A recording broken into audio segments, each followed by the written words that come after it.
O Denca Paraná, tenho o prazer de ter sido convidada a professora Lídia.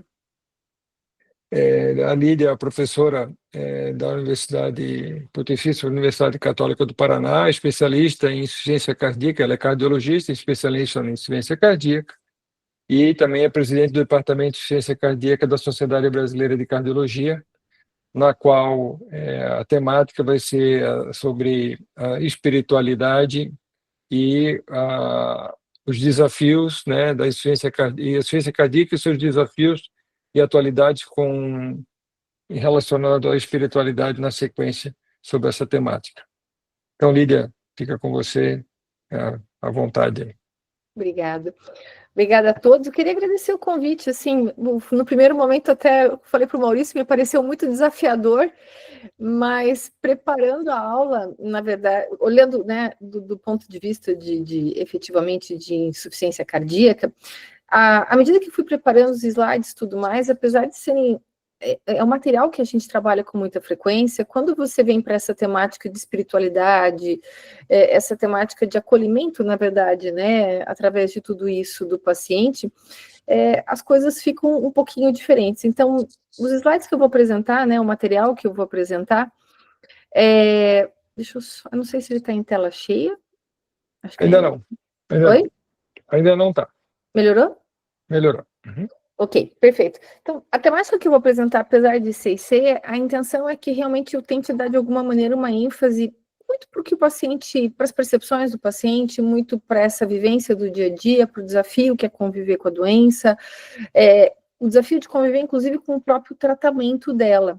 E aí, o Maurício já, né, previamente combinou que a ideia seria ele fazer realmente a visão de como o Denca, né, pode ajudar, como a espiritualidade pode ajudar, enfim, como a gente deve abordar isso olhando por um outro aspecto, não só esse aspecto tão mecanístico, tão químico que a gente tem.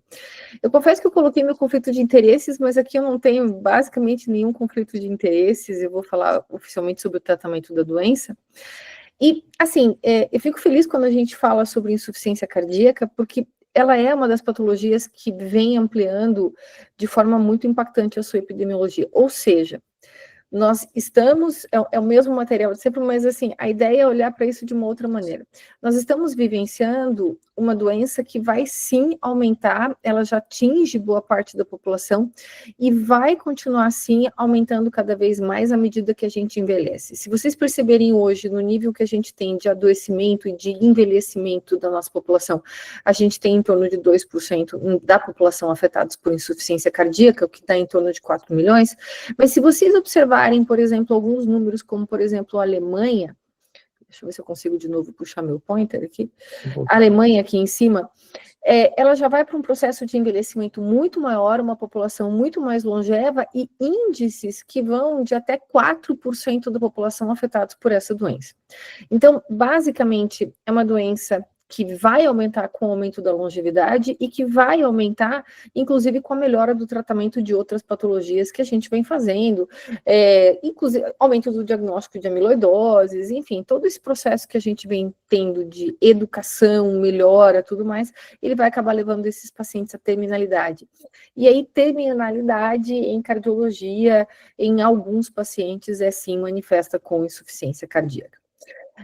Como é a vida de um paciente com IC? Então, qual é a história natural de um paciente com insuficiência cardíaca? O que eu posso esperar do dia a dia desse paciente, olhando para esse aspecto muito específico?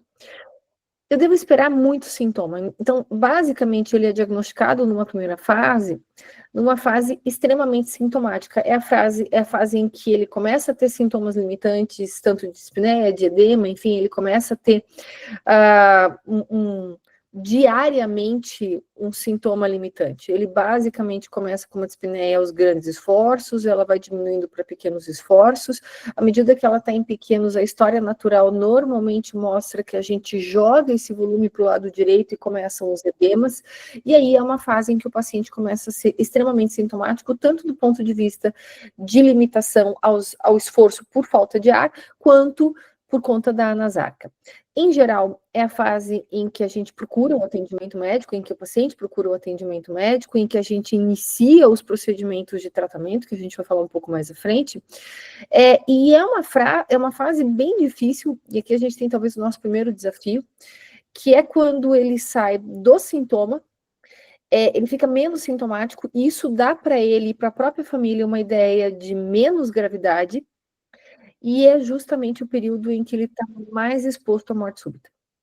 Então, do ponto de vista de desafios desse paciente, quando ele finalmente sai da inércia de procurar o atendimento médico, de efetivamente começar o tratamento, em geral, na fase que ele está titulando esse tratamento, ele tem um grande risco e ele tem todo o processo adaptativo, mas na fase em que ele teoricamente estabiliza, que é uma fase de platô em relação à continuidade da piora, se ele não está bem otimizado, e mesmo às vezes com risco residual nos pacientes que já estão bem otimizados, e hoje esse risco residual vai em torno de 18%, ele tem um risco sim de morte súbita, em geral taquiarrítmica, sem, digamos assim, grandes pródromos, a não ser que você rastreie.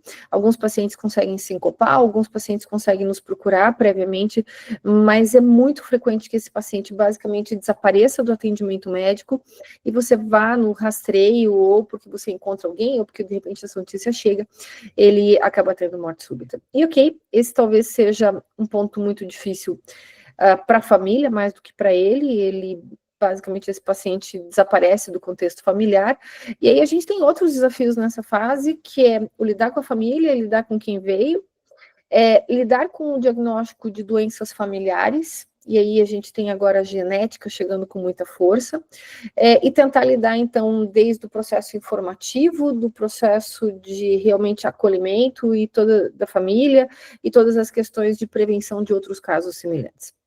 Os pacientes que conseguem sobreviver a esse período, os pacientes que efetivamente conseguem ser otimizados, os pacientes que hoje conseguem trabalhar com índice de tratamento muito melhor, eles podem fazer a remissão da patologia, e esse é o melhor cenário que a gente tem. Então esse paciente ele pode voltar para um período que ele era praticamente mínimo ele pode remodelar o ventrículo, e ele pode voltar dentro da sua nova história natural para uma fase em que ele tem quase que a gente chama de uma pseudonormalização do coração. Ele pode permanecer nesse platô sem, reduzindo a exposição ao risco de morte súbita, mas ele pode permanecer nesse platô, digamos assim, seguindo reto aqui de forma indefinida, ou ele pode, efetivamente, por uma série de mecanismos desadaptativos, e o ventrículo direito talvez seja as principais causas de desadaptação, ele pode evoluir para essa recorrência de hospitalizações. E essa é uma das fases mais difíceis da doença. É uma fase em que ele passa até um grande sofrimento. Esse paciente, ele recorre com em torno de 4 a 5 hospitalizações anuais, isso quando ele não entra nessa fase já avançada, em que, em geral, ele começa a ficar do butamino dependente, passa no máximo aí 1 semana em casa, e o resto do tempo é um período de, digamos assim, permanência hospitalar, com inotrópico ou não, com diurético EV ou não, mas o fato é uma fase em que cada uma dessas hospitalizações vai levando um período mais, digamos assim, prolongado, a um período mais grave de difícil manejo dentro do hospital, e é uma fase da doença cada vez mais grave, em que aqui a família sofre muito, o paciente sofre muito, o sistema de saúde estressa muito, porque são pacientes que basicamente a gente precisa tomar uma decisão, e aqui a equipe sofre muito. Aqui a equipe começa a ter um grande sofrimento por conta de todo o processo de tomada de decisão, de teto terapêutico, de apego ao próprio paciente. Em geral, esses pacientes vêm de longo tempo trabalhando com as próprias equipes. Realmente, esse é um momento de tomada de decisão difícil, e uma tomada que para a cardiologia a gente ainda está começando a aprender, que é a de paliação, entendendo que paliação não é processo ativo de morte. Às vezes a paliação é basicamente uma escolha de qualidade de vida versus tempo de vida, mas o fato é que aqui é a fase de maior sofrimento para o doente, para a família e para o próprio profissional de saúde, fora a questão toda de custos de tomada de decisão. Aqui é uma fase que, para quem pode, ele vai para transplante, e aí começa uma outra página de medo e de dúvida e tudo mais. ou ele pode ir para uma fase de dispositivo, que em breve a gente vai estar começando a trabalhar com isso muito mais no Brasil, já trabalha, mas aí você tem todo o desconhecimento e não é uma vida normal, porque você carrega um estigma de carregar basicamente um aparelho pendurado em você com baterias, etc.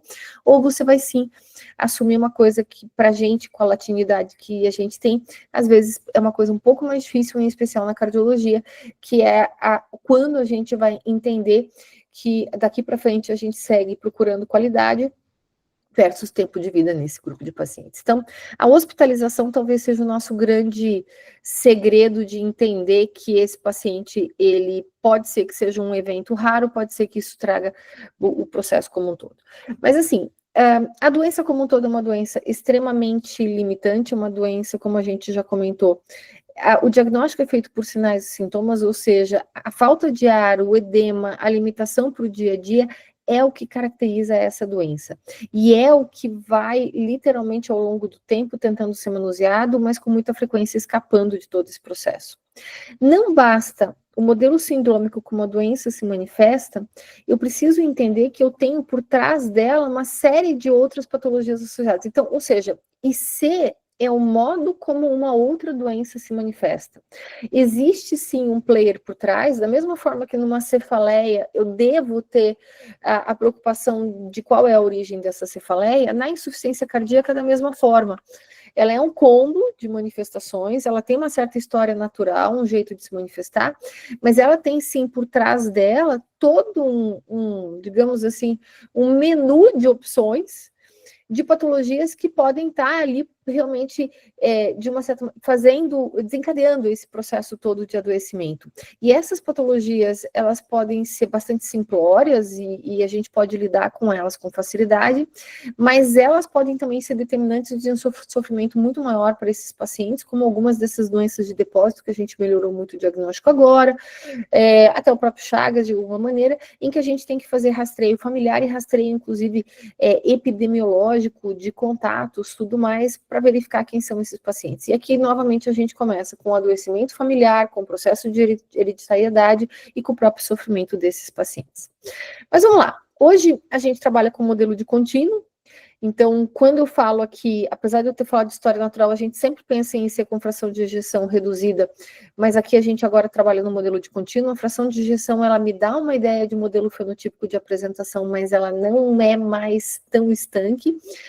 Isso anda de um lado para o outro, esses pacientes mudam de perfil de apresentação de um lado para o outro, e hoje, basicamente, o que a gente entende é que no modelo de reduzido, onde a disfunção sistólica é um pouco maior, eu tenho primeiro um adoecimento do coração e a partir dele um adoecimento do corpo todo, e no modelo que eu começo pela FEP, eu tenho primeiro um processo normalmente de envelhecimento, assim, a obesidade é hoje talvez o player principal. Tem um artigo muito recente do Dr. Packer, que acabou de sair durante o Congresso Europeu, colocando a obesidade no centro, a obesidade, digamos assim, o sobrepeso, no centro de todo o processo de adoecimento para a FEP, trazendo todas as comorbidades, transitando em torno desse conceito de, digamos assim, de alterações do metabolismo de gorduras, da deposição de gordura e do processo inflamatório, entendendo que no meio dessas comorbidades o coração começa a sofrer como um dos órgãos afetados. Então, na verdade, o corpo todo está sofrendo e o coração ele chega como um player, como vítima mais tarde. Então, na FER começa pelo coração e o resto vem depois. Na FEP começa pelo corpo todo e o coração embarca depois em meio a uma grande síndrome. E aí vejam, assim, os dois modelos são de adoecimento extremo e o modelo da FEP talvez seja um modelo não só de adoecimento extremo, mas nesse momento um modelo que a gente tem muita dificuldade de manuseio justamente por conta do pouco conhecimento que a gente tem de alguns mecanismos que ainda estão por trás dela. Então, aquilo que a gente estava falando até agora, aqui, FER, o coração recebe o primeiro impacto e ele adoecido vai causando doença. FEP, todos esses, literalmente todas essas comorbidades vão acontecendo, o adoecimento e o envelhecimento vão acontecendo ao mesmo tempo, a inflamação como um player sobre o qual a gente não tem nenhum tipo de condição de nesse momento atuar. A gente tem estudo com ziltivekimab, tem estudos correndo, mas a gente não sabe se está tratando um biomarcador ou se a gente está tratando efetivamente um aspecto importante da doença que pode ser alvo terapêutico, e o fato é que aqui eu tenho um adoecimento multissistêmico que vai sim influenciar de forma muito importante a qualidade de vida desse paciente. Os sintomas, como a gente já falou, extremamente limitantes, vejam, não é um, não são dois, a gente minimiza alguns deles, aqui eu trouxe vários deles, mas é que a vida do doente com isso é muito ruim. Ele pode ter as dispneias e tudo mais, mas muitos pacientes, eles têm o que a gente chama de bendopneia. Bendopneia, para quem não está lembrado, é o doente que não consegue nem sequer se abaixar para poder amarrar os próprios sapatos, porque quando ele se abaixa, ele aumenta a pressão intraabdominal e ele tem um extremo desconforto. Ou seja, é o doente que nunca lava o pé, é o doente que nunca amarra seu sapato, é o doente que nunca consegue dobrar uma parte do corpo sobre si mesmo. Então, não é que ele é ruim andando, ele é ruim mesmo sentado tentando se abaixar. Então, esses são pontos importantes. O padrão de sono desses pacientes é extremamente afetado, quer seja pela ortopneia, pela incapacidade de decúbito, quer seja porque ele levanta à noite por dispneia paroxística noturna, ou porque ele começa a ter apneia central, por exemplo, nos casos mais graves, em que ele não consegue literalmente ter um período de repouso, manter sono REM, o que quer que seja, um mínimo. Alguns desses pacientes vão evoluindo para uma fase de caquexia cardíaca, em que eles têm um processo inflamatório com aumento de TNF-alfa e uma série de interleucinas. Esse é o período mais terminal da doença, o doente quase se comporta como um doente terminal de oncologia. Inclusive, a gente tem hoje as referências de declínio cognitivo, vários aspectos, inclusive, de confusão mental, vários aspectos ligados ao processo nutricional desses pacientes, a incapacidade que a gente tem de aporte adequado e todos os processos de demência um pouco mais acelerada e de quadros depressivos associados. Então, é uma vida bastante difícil, é uma vida muito complexa para o dia a dia desses pacientes. Vou falar um pouco de FER. O que eu tenho para ajudar esses pacientes na FER? Eu tenho hoje realmente um tratamento clínico bem consolidado. A gente realmente começou entendendo fisiopatologia à medida que começou a entender sobre pesquisar efetivamente as drogas para atuarem. Saímos de um período em que a gente tinha poucos recursos, entramos num período que a gente começou a trabalhar com vias que eram vias fisiopatológicas, mas que eram vias ao mesmo tempo de tratamento. Fomos sendo bem-sucedidos progressivamente.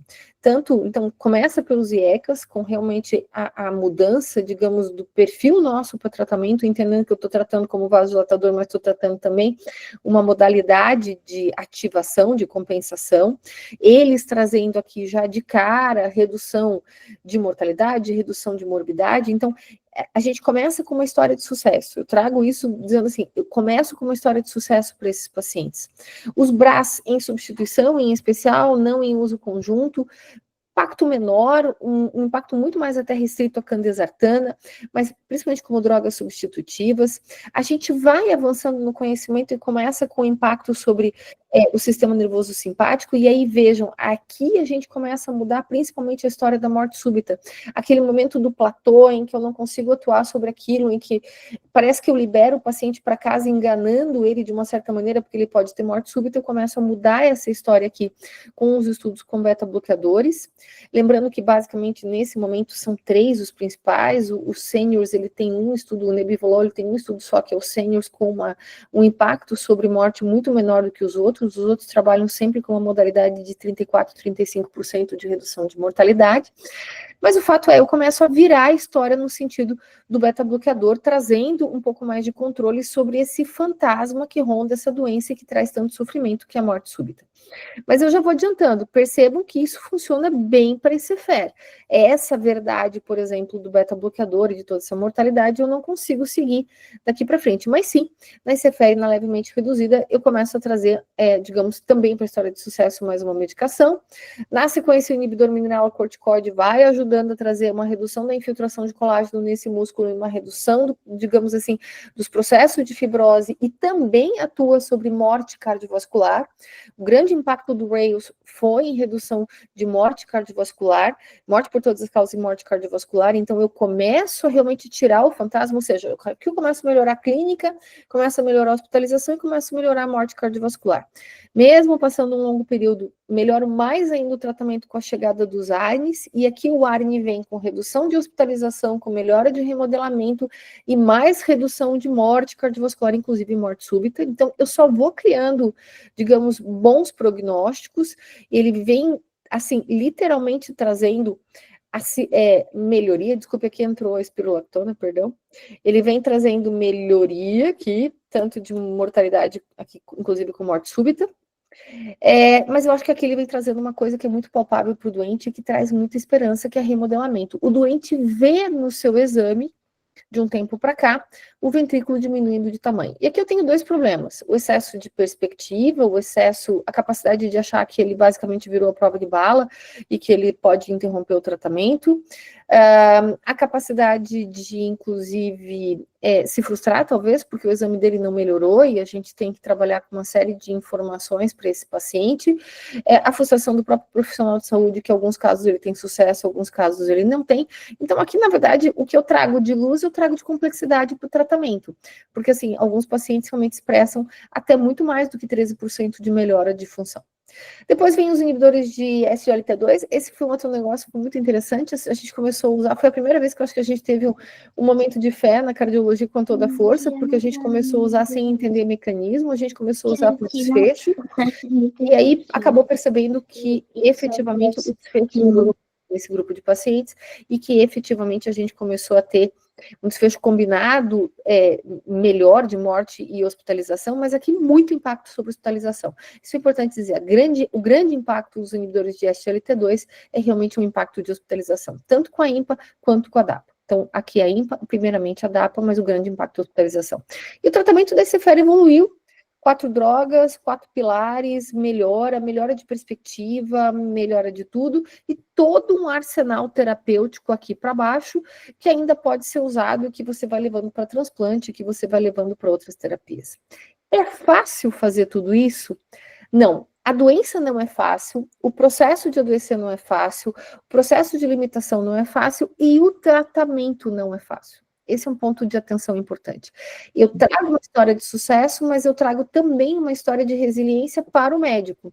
Aqui a gente tem que ter literalmente realmente, assim, um diálogo com esse doente de alto nível, muito honesto, trazendo para ele benefícios dessas medicações, trazendo para ele os desafios da otimização, porque não basta só eu incluir a medicação, eu tenho que incluir, e boa parte delas eu tenho que titular para a dose máxima ou máxima tolerada, entendendo que o máxima tolerada, às vezes é o doente batendo realmente com a mão no tatame, dizendo eu não consigo tolerar um pouco mais. E aqui eu preciso ter entendimento de quanto esse paciente está sofrendo efetivamente, o quanto ele não está, o diálogo e o próprio sofrimento do médico e a própria lidar com a própria frustração de como é que ele vai fazer esse trabalho de otimização. Então, assim, algumas drogas são mais hipotensoras do que outras, algumas drogas são fáceis de tolerar, mas vejam, hipotensão é um fantasma que efetivamente ronda todo o tempo e limita o tratamento. À medida que você vai titulando algumas das medicações, a função renal flutua, e aí vem o medo do doente de adoecimento renal, e aí você precisa efetivamente ter muita fé de que isso é transitório, e ter muita inteligência para entender que em alguns casos não é transitório, e posso ter algumas questões relacionadas desde a baixo débito, concomitância de drogas, hipovolemia, tudo mais, e aí você precisa estar muito perto do doente para conseguir fazer esse ajuste, várias disfunções, várias alterações de balanço hidroeletrolítico, várias questões do próprio doente com relação à adesão, uma hora cansa tudo isso, uma hora cansa, uma hora é exaustivo esse processo de adoecimento e esse processo de medicação com acertos e às vezes algumas intercorrências nesse momento, e aí fora algumas intercorrências que podem acontecer no próprio processo, que são intercorrências que às vezes fazem um pouco parte da história natural, que são algumas arritmias, disfunções, por exemplo, até da própria tireoide, algumas alterações nesse sentido. Mas o fato é, o tratamento hoje, ele melhorou, eu tenho muito mais recursos, eu tenho muito mais desafios e eu tenho muito mais a necessidade de individualização de cada processo. Eu preciso olhar desde o doente, desde quanto ele é frágil, desde o quanto ele tolera, desde o quanto ele tem, do quanto ele tem de comorbidades, do quanto ele está perto ou longe de uma hospitalização recente, como está o processo dele de resposta em relação à frequência, pressão, volemia, e individualizar esse tratamento de uma forma muito específica, doente a doente, passando por todos os pilares essenciais, usando o que eu tenho de pilar, digamos assim, acessório, olhando todo o tempo para o doente e tentando manter toda essa situação controlada. O que tem acontecido na prática? Na prática, a gente vê uma baixa prescrição das medicações, talvez por conta dessa complexidade, da dificuldade, e aí eu não julgo as pessoas, inclusive quem trabalha no sistema público sabe o quanto é difícil, às vezes, você ter o doente de volta no período que você precisa, o quanto é difícil manter esse paciente ligado, e aí o que está em amarelo, só para vocês entenderem, é a taxa de pacientes que não tiveram uma dosagem adequada de ECA, de ARNI, de beta-bloqueador e até mesmo de inibidor mineralocorticoide, que não tinham nenhuma explicação para não ter titulado. Não caiu nem em hipercalemia, nem em hipotensão, nenhuma causa que pudesse ser muito palpável. Basicamente, não havia uma explicação para ele não ser titulado. Isso é importante, a titulação gente. Vejam que quando eu titulo efetivamente, eu trago esse paciente para o menor processo, digamos, para o menor risco de mortalidade e para a maior probabilidade de sobrevida. Mas o fato não é fácil chegar nesse aspecto, e os 4 pilares são a meta para isso, mas isso não é um processo tão fácil. Agora vamos falar de FEP. FEP, já para a gente finalizando, a história foi um pouquinho diferente. FEP a gente tem um enorme de uma dificuldade diagnóstica, e ela vem aumentando. Então, o primeiro ponto, ela vem aumentando. E eu tenho uma dificuldade diagnóstica, mas, puxa, eu não estou vendo esse aumento, talvez por dificuldade diagnóstica. O que a gente tem hoje dos registros mais atuais é que a gente está tendo já, pelo menos há uns 15 anos, uma certa inversão da apresentação da insuficiência cardíaca.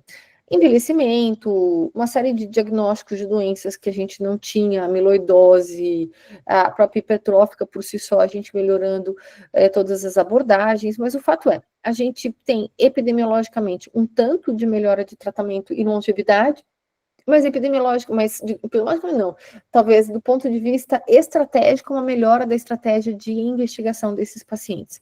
E no pronto-socorro eles estão se apresentando com essa inversão.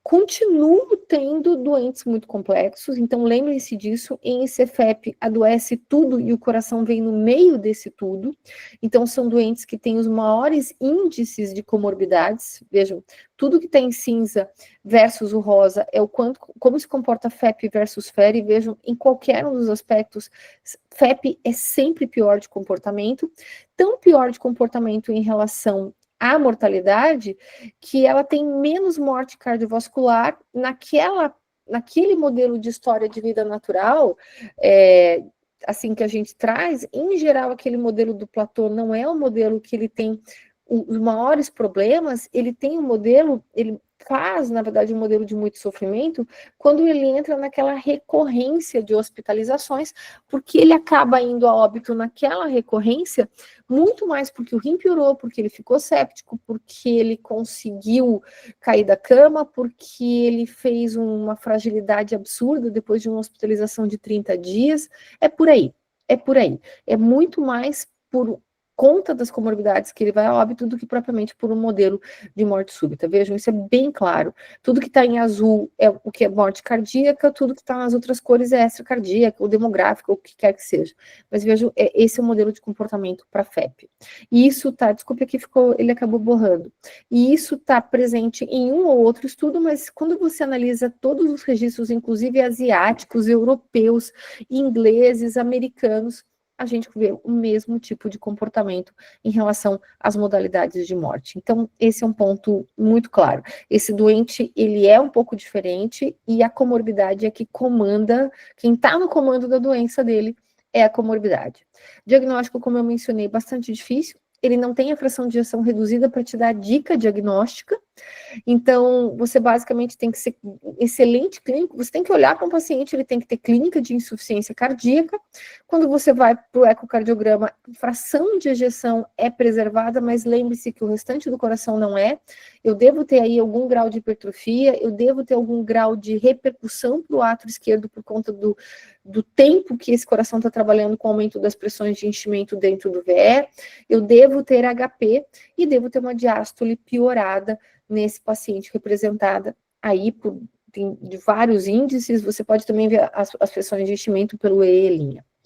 E aí, alguns scores podem nos ajudar. O score talvez que mais nos ajude nesse momento é esse score do H2-HFpEF, que vai te ajudar a juntar essas informações da clínica versus quem está na minha frente. Esse score do H2-HFpEF talvez seja o score mais interessante. Ele junta a clínica com o que eu tenho de epidemiologia desse paciente.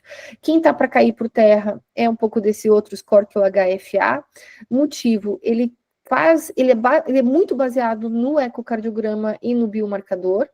Ele olha muito pouco para epidemiologia, na verdade ele não olha nada para epidemiologia, e ele exige dados ecocardiográficos que a gente tem com pouca frequência. Então, a gente vai começar a trabalhar muito mais no modelo do H2-HFpEF, usando clínica, usando epidemiologia, um dado ou outro de ecocardio. Vamos olhar como é que é a história de tratamento aqui. Aqui, a primeira olhada que a gente fez quando tentou olhar para a ICFEP foi olhar para isso aqui, que são os pilares de tratamento da ICFER, e pensar o seguinte, é uma insuficiência cardíaca, eu vou tratar igual. E realmente a história não foi tão boa assim. Os pilares que lá funcionaram, a construção de conhecimento que lá funcionou, e a construção de conhecimento com desfechos positivos que lá funcionou, aqui ela não funciona da mesma maneira. Tanto que quando eu faço uma visão geral dos ensaios clínicos, eu tenho aqui alguns ensaios clínicos de sucesso, aqui acabou desaparecendo, desculpe, a finerenona, mas os ensaios clínicos com IECA, os ensaios clínicos que a gente tinha basicamente com BRA, tudo mais, eu não tenho. Aqui, perdão, ele acabou desaparecendo alguma edição que foi do computador. A finerenona. O que eu tenho de ensaio clínico positivo é um ensaio que, na verdade, bateu na trave, que é o TOPIC, 2 ensaios, e o Paragon, o Emperor Preserved e o Delivery e o Fine Arts, que fecharam desfecho positivo, composto positivo. Mas o restante, eu tenho pouco dessa evolução fisiopatológica e pouco dessa evolução medicamentosa. Então, isso acaba frustrando. Então, de uma certa maneira, o que a gente tinha de pilares na ICFER, aqui só trouxeram redução de hospitalizações. Os inibidores de SRT2, graças a Deus, mantiveram hospitalização e morte. O beta-bloqueador, eu não sei o que fazer, ele não mantém o padrão de proteção, o que é pilar lá central aqui não mantém o fator de proteção, e mais recentemente a gente trouxe hospitalização e morte para aldosterona, né, para os inibidores de aldosterona. E aqui, mesmo as diretrizes se arriscam um pouco, as diretrizes falam muito mais em tratamento de comorbidades, de etiologias, e se arrisca um pouco. Essa última é uma das mais atuais. Provavelmente a finerenona deve ficar como 2A, por ser um estudo só, na próxima diretriz aqui. Mas, de fato, vejam, a gente se arrisca muito pouco num paciente que sofre muito. Essa é a nossa versão, esse aqui é um quadro da Marcele, né, o mais atual, que eu já até coloquei já by Marcele Bonato, com a sua capacidade de síntese, de como é que provavelmente a gente vai, de uma certa maneira, sintetizar o tratamento aí para as próximas diretrizes com relação a esse CFEP. A gente vai sintetizar como um tratamento não farmacológico para praticamente todos os pacientes, lembrando que a atividade física é estratégico para esses pacientes, uma dieta saudável é estratégico para todos esses pacientes, mas esse CFEP principalmente muito mais por conta das comorbidades, uma abordagem específica das comorbidades, uma abordagem específica aí das questões de congestão. As drogas que a gente, nesse momento, conhece como drogas, sim, com impacto ok, sendo utilizadas como para classe funcional 2 a 4, que são os estudos que a gente tem com mais força, e uma individualização de tratamento, como a gente tem na própria ICFER, para alguns grupos em que parece que essas drogas foram um pouco melhores. Então, o Paragon mostrou um efeito um pouco melhor em pacientes do sexo feminino, com uma fração de injeção abaixo de 57, os BRAs parece que tem, até para aquele perfil um pouco mais restritivo, 2 a 4, uma subanálise do próprio Charme, mostrando que talvez ele funcione, ele se mantenha funcionando acima de 57, e aí a gente tem todos os estudos trazendo as individualizações para os pacientes com obesidade, e esse é um outro capítulo que a gente abre com todo o estigma, com todas as questões que essa doença carrega, que ela deixa, o paciente não tem obesidade, ele é chamado de obeso, e é importante dizer, o paciente tem uma doença, e essa doença se chama obesidade. Então,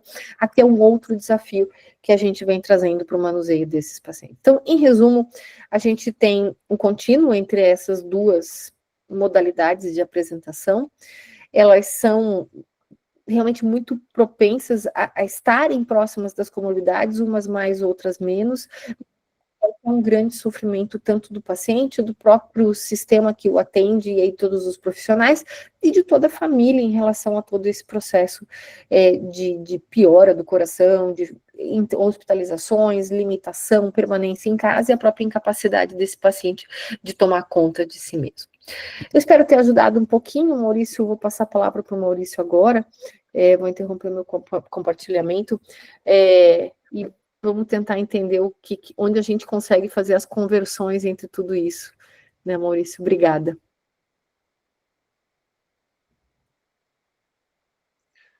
Doutora Lídia, obrigado. Os slides são sempre maravilhosos, eu adoro as imagens que você traz para resumir a insuficiência cardíaca, sempre bom, porque repesca um monte de conceito que a gente precisa rememorar, né? Então, obrigado pela apresentação, obrigado por abrir a palavra. E a ideia de complementar justamente com a visão do Denka esse assunto é tentar trazer uma abordagem integral do paciente no sentido de tratar todo o resto da vida dele que possa estar contribuindo justamente com esse processo de adoecimento. E talvez aí exista um espaço gigantesco de atuação na ICFEP, né? Que nós temos tantos recursos, tão poucos recursos farmacológicos, e talvez justamente no estilo de vida da pessoa, isso tenha um espaço bastante significativo. E a espiritualidade, que é o nosso carro-chefe aqui na casa, é um dos possíveis empregos para isso.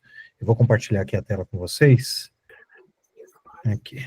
Pois muito bem, a ideia justamente dessa complementação aqui é trazer a ideia de que a abordagem do paciente cardiológico, em qualquer das suas patologias, ela deve envolver as múltiplas dimensões da existência desse ser humano, e a abordagem física, orgânica do coração é uma das fatias dessa grande pizza que engloba aspectos mentais, financeiros, ambientais, emocionais, vocacionais, sociais e espirituais. E nós vamos falar um pouquinho mais em particular justamente do que nós podemos fazer com relação aos aspectos espirituais, mas nunca fugindo do conceito da medicina baseada em evidências, porque sem isso nós não fazemos o certo para os nossos pacientes, né? Pois bem, a American Heart, ela justamente compreendeu o papel de todas essas variantes na abordagem do paciente cardiológico quando lançou o programa do Life Essential 8, reforçando a importância de pilares da medicina do estilo de vida, como alimentação, movimentação, e aqui no caso, controle de fatores de risco, como a glicemia, o peso, o colesterol, PA, tabagismo e sono, na gênese das cardiopatologias, que podem levar, em última instância, ao desenvolvimento da insuficiência cardíaca, né?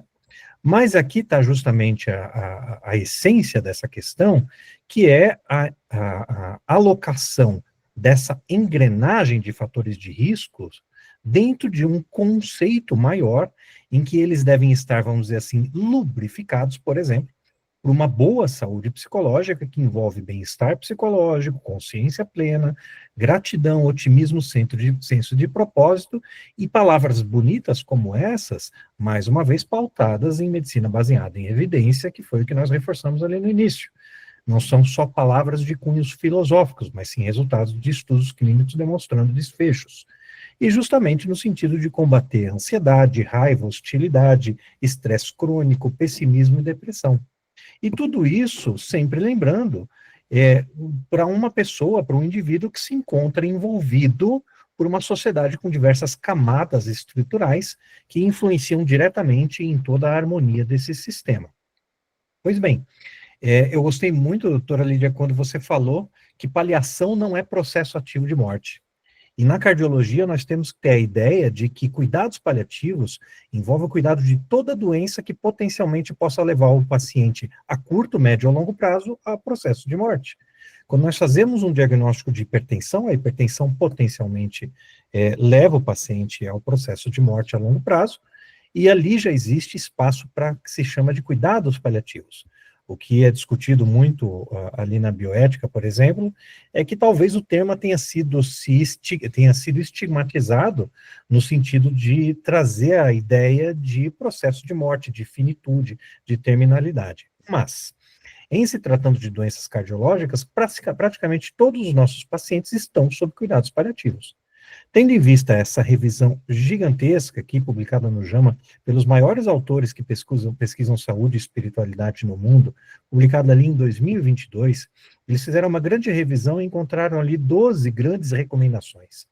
Eles resumem ou concluem que a importância da abordagem da espiritualidade, da vivência da espiritualidade pelos pacientes, aumenta, e isso é uma coisa bastante óbvia, diante de uma doença grave ou no final da vida.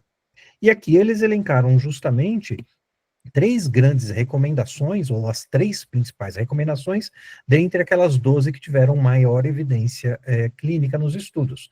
E eu destaco aqui justamente a primeira, que é a ideia de incorporar o cuidado espiritual no cuidado de todos esses pacientes com doenças graves. Portanto, todos os nossos pacientes cardiológicos, principalmente doentes com IC. Nesse statement da American Heart, inclusive, que foi publicado agora em 2025, eles reforçam que esse quebra-cabeça de abordagem de doenças cardiovasculares, ele deve incluir, aqui nesse campo se encontra a borda do suporte espiritual e psicológico, né, deve incluir o suporte espiritual, justamente porque o bem-estar espiritual, ele é um componente essencial da qualidade de vida dos doentes cardiológicos, ele está correlacionado diretamente com a melhora dessa qualidade de vida, mas principalmente, ele demonstra uma redução na mortalidade de pacientes cardiovasculares. Foi isso, inclusive, que nessa comparação entre os guidelines de insuficiência cardíaca da ESC e da American Heart, ali de 2021 e 2022, foi isso que foi encontrado também. Eles resumem que a abordagem multidisciplinar, ela é dirigida a aliviar o estresse físico, psicológico e espiritual dos pacientes e cuidadores, porque vamos lembrar que o nosso paciente se encontra envolvido por uma engrenagem social que, se não estiver bem lubrificada, vai lhe trazer piores desfechos, e que o apoio justamente às suas necessidades espirituais influencia diretamente no cuidado paliativo dessa doença. E assim, a diretriz de prevenção cardiovascular publicada ali em 2019, no seu capítulo 9, inclusive recomenda que todo cardiologista deve realizar para seus pacientes, e aqui no caso, inclusive para pacientes com insuficiência cardíaca, um rastreamento breve de espiritualidade e religiosidade e anamnese espiritual de pacientes com doenças crônicas ou de prognósticos reservados. Justamente porque, principalmente a religiosidade organizacional, e mais particularmente a religiosidade intrínseca, se associa diretamente com redução de mortalidade. Lembrando aqui sempre o alerta das classes da recomendação 3, né, grau 3, que nós não devemos avaliar a espiritualidade ou religiosidade em pacientes com situações agudas e instáveis. Então, imagine, nós fazemos a avaliação da espiritualidade no paciente em edema agudo de pulmão no PA, não faz sentido, né? E não devemos prescrever orações, práticas religiosas de denominação religiosa específica. Pois bem, em se falando de espiritualidade, o que nós estamos tratando é justamente um conjunto de valores morais, mentais e emocionais que norteiam pensamentos, comportamentos e atitudes nas circunstâncias da vida de relacionamento intra e interpessoal. Essa é a definição, dentre tantas que existem, de espiritualidade pelo Departamento de Espiritualidade e Medicina Cardiovascular, da SBC. É uma definição mais psicossocial, justamente para ter objetividade em termos de pesquisa e aplicabilidade clínica. Dito isso, essa espiritualidade atua justamente sobre o desenvolvimento de doença cardiovascular, e aqui mais diretamente a doença coronariana, através de diversos domínios, sejam eles demográficos, socioeconômicos, genéticos, biológicos, ambientais, culturais, sociais, psicológicos e comportamentais, justamente acentuando, ou melhor, otimizando, né, o equilíbrio, a homeostase desses fatores no desenvolvimento de doença coronariana e, por consequência, no desenvolvimento de IC. E essas consequências, elas são encontradas através de estudos, inclusive nesse artigo de revisão publicado no European Heart Journal, de 2021, são encontradas impactos tanto em mortalidade por todas as causas, em eventos cardiovasculares maiores, em fatores de riscos, e na carga arritmogênica da doença cardíaca. eu sempre gosto de mostrar esse slide para demonstrar justamente o nível, a quantidade de publicação que já existe em termos de espiritualidade ou religiosidade no PubMed, que quando comparado, por exemplo, a infarto agudo do miocárdio, nós vemos um bom desempenho. Mas, em particular, para hoje aqui, eu trouxe essa mesma revisão em termos de espiritualidade ou religiosidade e IC. E nós temos 305 artigos publicados. Então, temos um bom chão pela frente, se nós imaginarmos que existe um impacto positivo na redução de morbimortalidade desses pacientes, e precisamos justamente desenvolver novas pesquisas para demonstrar isso efetivamente, para saber o que fazer adequadamente por esses pacientes. Por quê? Porque toda ajuda é bem-vinda. E eu sempre cito justamente esse estudo como exemplo de como nós podemos encontrar dados sólidos que nos levem a implementar essa abordagem da espiritualidade como um dos arsenais terapêuticos na condução desses pacientes em termos de multidisciplinaridade. Esse estudo é conduzido pelo Tyler Vanderwill, ali de Harvard, acompanhou uma coorte prospectiva de 20 anos, de quase 75 mil mulheres, que não tinham no início do acompanhamento nem doença cardiovascular e nem câncer.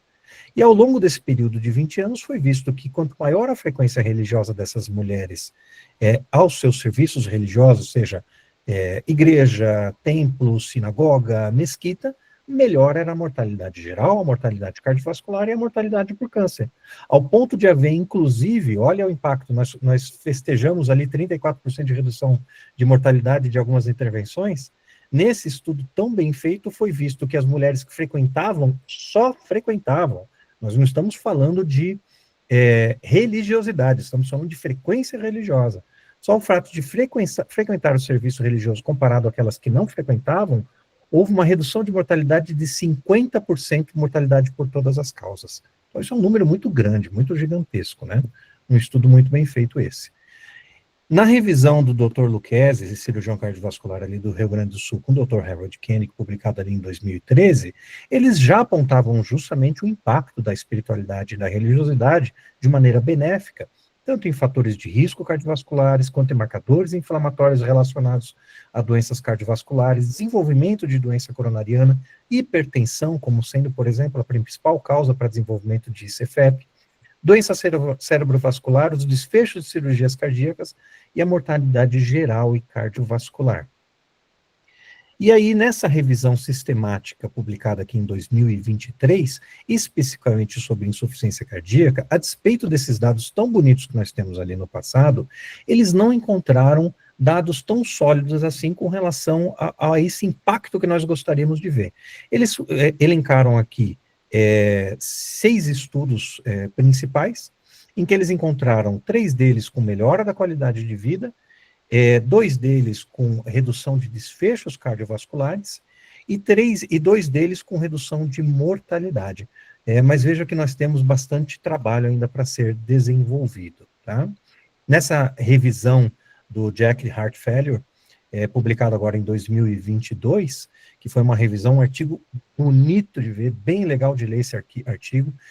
Eu compartilhei, inclusive, ele ali no grupo do Denka. Doutora Lídia, depois eu lhe passo, inclusive, também, é um artigo bem legal esse daí. Eles reforçam o quanto a espiritualidade, ela deve ser considerada justamente um domínio central dos cuidados paliativos nesses pacientes com IC, e o quanto essa espiritualidade impacta não apenas na qualidade de vida, quanto nos desfechos de mortalidade e de rehospitalização desses pacientes. Como que se desenvolve esse impacto? Justamente através de domínios comportamentais, e essa é a explicação mais palpável que nós temos, né? Que domínios esses como as crenças, os valores, significado e conexões sociais, a transcendência pessoal, que é justamente a capacidade de não pensar só em si, né? Perdão, o coping, o mecanismo de coping utilizado para lidar com os problemas, né, e as práticas religiosas desses indivíduos, implicando justamente em desfechos clínicos como melhora da qualidade de vida, adesão medicamentosa, que é uma coisa fundamental nesse paciente de IC, que às vezes está usando 8, 10, 15 remédios, né, redução de ansiedade, redução de depressão e redução de hospitalização. E justamente quando nós falamos de adesão terapêutica, né, nesse artigo publicado né, pela Sociedade Brasileira de Cardiologia, eles concluem que a espiritualidade, a religiosidade e as crenças pessoais, elas foram as únicas, isso é forte de dizer, né? As únicas variáveis consistentemente associadas à adesão em relação à medicação em uma coorte de pacientes ambulatoriais com insuficiência cardíaca. Achado esse que é necessário ser replicado em outros estudos para fomentar uma evidência mais sólida. Dessa maneira, o que eu gostaria de trazer como exemplificação é justamente a ideia de que nós temos um paciente que idealmente esteja recebendo um tratamento otimizado através das diversas terapêuticas mencionadas pela doutora Lídia, com o reforço e o incentivo a uma adequada adesão terapêutica, mas não apenas isso, justamente o foco em todos os agravantes comportamentais que possam estar levando à descompensação, à piora da IC e o controle para que esse quadro se estabilize. Só que quando nós achamos que isso é o suficiente pelo nosso paciente, nós temos que lembrar que ainda existe um risco cardiovascular residual que nós não conseguimos ainda resolver quando o paciente se encontra em tratamento otimizado e o LDL ainda fora da meta, ele ainda é inflamado, com disfunção endotelial, estado protrombótico, lipoproteína A elevada, que não existe ainda remédio para ser tratado, e tantos outros fatores que fazem com que o nosso paciente continue descontrolado em diversos fatores de risco. E aí entra justamente a ideia de sermos um médico mais completo, quando lembramos que existem fatores psicossociais incluídos, inclusive o estado da família e da comunidade em que o paciente se insere, o nível de educação e cultura desse indivíduo, onde ele mora, como que é o envoltório urbano desse meu paciente, se ele está bem de finança ou não, se ele está num ambiente com poluição laboral ou social, né? O clima e a ecologia, e aqui a nossa janelinha de espiritualidade. Existe uma porção de itens a serem investigados, avaliados e incentivados para o nosso paciente, no sentido de servir de arsenal terapêutico, de recurso terapêutico, para auxiliar no tratamento global dele. Lembrando, pessoal, que é um campo ainda muito novo, e por consequência temos grandes limitações, porque muita pesquisa ainda precisa ser feita e, naturalmente, não existe dinheiro para esse tipo de pesquisa, e financiamento é escasso nesse tipo de pesquisa, então, por isso, ainda é bastante difícil ter estudos de grande impacto, né? São pequenos, muitos estudos ainda observacionais, poucos ensaios clínicos, ainda muitos vieses metodológicos, porque existe muita boa vontade, mas grandes dificuldades tecnológicas, né, para realizar os estudos. Existe um alto grau de desejabilidade social, isso precisa ser dito, porque, em geral, quem pratica esses estudos, quem realiza esses estudos, tende a ser mais religioso e tende a desejar ver resultados voltados para a ideia da religiosidade, né? E precisamos sempre promover uma separação entre a ontologia, ou seja, a natureza do que chamamos de religiosidade, e a investigação clínica. Não que isso não seja importante, mas nosso trabalho como médicos nesse assunto é clínico. E eu acho que eu já passei aí dos meus 10 minutos, e aqui é um slide de desafios e perspectivas, mas acho que nós podemos pular ele, para podermos promover aí uma discussão mais ampla. Eu encerro aqui minha palavra, agradecendo justamente a atenção de todos. Muito obrigado.